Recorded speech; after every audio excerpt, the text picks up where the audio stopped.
Gift পেতে কে না ভালোবাসে। গিফট শব্দটা শুনলেই মনটা যেন হঠাৎ ভালো হয়ে যায়। কিন্তু সবসময় কি কেউ গিফট দেয়? না।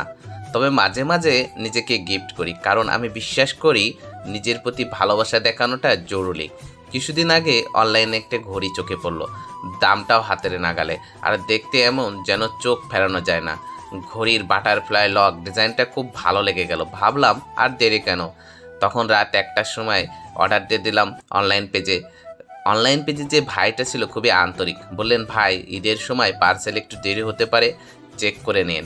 ঈদের ছুটিতে তখন বাড়িতে। ঈদের আগের দিন সকাল 10টার দিকে ফোন এলো, ভাই আপনার পার্সেল আসছে। আমি আর আমার একমাত্র ভাগ্নে, যে কিনা আমার ভিডিও ম্যান, তাকে নিয়ে বেরিয়ে গেলাম। বাড়ি থেকে রাস্তা 1 মিনিটের পথও না। ভাইয়ের কাছ থেকে পার্সেল নিয়ে চেক করলাম। ঘড়ির সঙ্গে পেলাম ওয়ারেন্টি কার্ড, একটা এক্সট্রা ব্যাটারি আর চেন কাটার। যদিও আমার যে ঘড়িগুলো পরি অনেকটা ঢিল পরি, কাটার কোনো প্রয়োজন হয় না। ঘড়িটা হাতে নিয়ে যেন মনে হলো এ তো আমার নিজের প্রতি একটা ছোট্ট উপহার। আমার খুব প্রিয় জিনিস ঘড়ি, ছোটোবেলা থেকেই। আর অসংখ্য ঘড়ি কিনেছি এবং পেয়েছি আমি। এটা কিন্তু দরকার ছিল না, কিন্তু ভালো লাগা থেকে নিজের জন্য এটা কেনা। আসলে আমি মাঝে মাঝে নিজেকে গিফট করি যখন কিছু ভালো লাগে না। এটা আমার অভ্যাস। নিজের ইনকামের কিছুটা নিজের জন্য খরচ করাটা অন্যরকম আনন্দ দেয়। আমি বিশ্বাস করি টাকা বালিশের নিচে লুকিয়ে রাখার জিনিস না। টাকা দিয়ে নিজের জন্য কিছু করো, ভালো খাবার খাও, ভালো জিনিস কিনো, ঘুরতে যাও, আর সুযোগ পেলে কাউকে দান করো। তবে টাকার মূল্য পূর্ণ হয়। অবশ্য সেভিং দরকার, যাতে বিপদের দিনে পাশে থাকে, কিন্তু শুধু জমিয়ে রেখে দিলে জীবন তো থেমে যায়।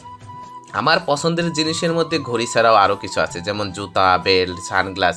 এগুলো আমি খুব শৌখিনভাবে কিনি আর যত্ন করে পড়ি।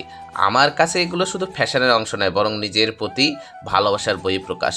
আর বইয়ের কথা তো বাদ দিলাম, যা প্রতি মাসে একটা কেনা আমার নেশা।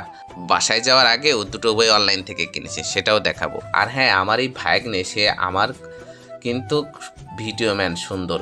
8 মাস বয়স থেকে আমাদের বাড়িতে আসে, এখন চলছে তার 8 বছর। সে না থাকলে বাড়িটা খালি খালি লাগে, এবং সবসময় সে আমার কাছে থাকে। তো আমার নতুন ঘড়িটা কেমন লাগলো? আমার কিন্তু দারুণ লেগেছে, কারণ এটা শুধু একটা ঘড়ি না, এটা আমার নিজের প্রতি আমার ভালোবাসা। ধন্যবাদ সবাইকে।